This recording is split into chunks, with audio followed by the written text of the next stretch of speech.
તો બધા મિત્રોને ગુડ મોર્નિંગ। અત્યારે સવારના 11 સાડા 11 જેવું થઈ ગયું છે અને આપણે અત્યારે જઈએ છીએ ગામમાં। અને આજ આઠમ છે એટલે આજ આઠમ ભરવાની આઠમની વસ્તુ લેવા જઈએ છીએ। આપણે મેઘજીભાઈ હારે છે અને જય માતાજી એની બધી વસ્તુ લેવા જાય। તમે આ ગામડાનો વિકાસ જોવો, આમ જોવો, તું પસાડતો નહીં હો મને, નકરો ગારો રોડ તો જોવાનો જ, રોડ તો જોવાનો જ નહીં।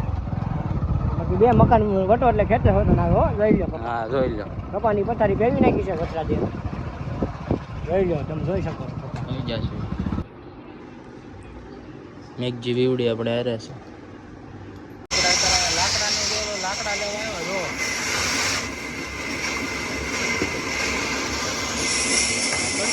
આ વીવડી વાળા ભાઈ આપણે હવારના હારે જ છે। અત્યારે મોઢે આવી ગયા, મોઢે ચોખા ને એવું બધું ચાલુ છે અને આપણે મેગીભાઈ હવાના હારે જ છે। ભવાજભાઈ ઘડીક લીધા છે આપણે, એકાદ દુવા થઈ જાય પછી કરવું, પછી અત્યારે પેલા આ લીંબુડી છે ને થોડીક બાંધવાની સરખી કરવાની, હા। અને આમે ચોખા ને એવું ચાલુ છે। મસાલાની મેગી આપણે હવાનો સાત જ નથી મેકવાના, દાબેલી ખાવા આવી જશે, ઉપાડી લેવાની છે। ભૂખ લાગી ગઈ બહુ રખડી હવાની।